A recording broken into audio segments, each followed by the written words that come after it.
SMP 4 Makassar. Perkenalkan, nama saya Muhammad Faikal Arsi dari SMP 33 Makassar. Oke.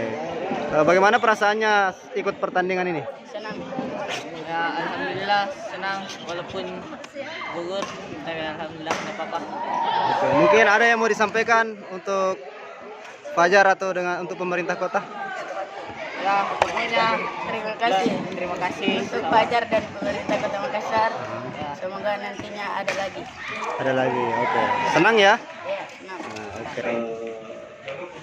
Peserta putra 35 pasang. Kemudian putri itu ada 16 pasang. Jadi ini lebih banyak daripada kegiatan sebelumnya.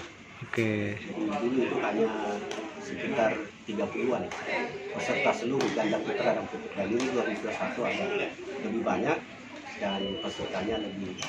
Setiap sekolah itu mengirimkan lebih dari satu. Ini untuk tingkat SMP, SD atau? Khusus untuk SMP. Oh, SMP. Semakassar. Oke. Ini sudah ketiga kita lakukan bekerja sama dengan Dispora Makassar. Jadi ini merupakan kalender tahunan dari Dispora Makassar sendiri. Dan kita bekerja sama dengan Dispora. Dispora Makassar Kak ya? Iya. Nah Kak, untuk ini berapa hari pelaksanaan 3 ini? hari pelaksanaan mulai dari hari ini 2 Desember sampai 4 Desember hari Sabtu. Berarti final di tanggal 4. Final di tanggal 4. Kak, untuk ini apresiasi untuk peserta sendiri nanti? Sangat apresiasi, bahkan mungkin dia lebih pesertanya ditambah. Setiap sekolah mengirimkan 3, tapi kita batasi karena waktu. Dan koordinasi dengan kita Dispora itu memang itu kategori yang disarankan. Karena semestinya ini badminton pelajar ada 2 kategori SD, SMP. Tapi karena waktu di akhir tahun dan kemudian mungkin karena situasi pandemi, jadi kita ambil di tengah saja, SMP saja. Oke.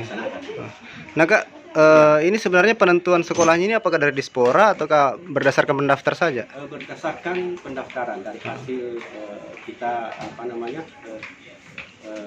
buka pendaftaran melalui jemput bola lah istilahnya.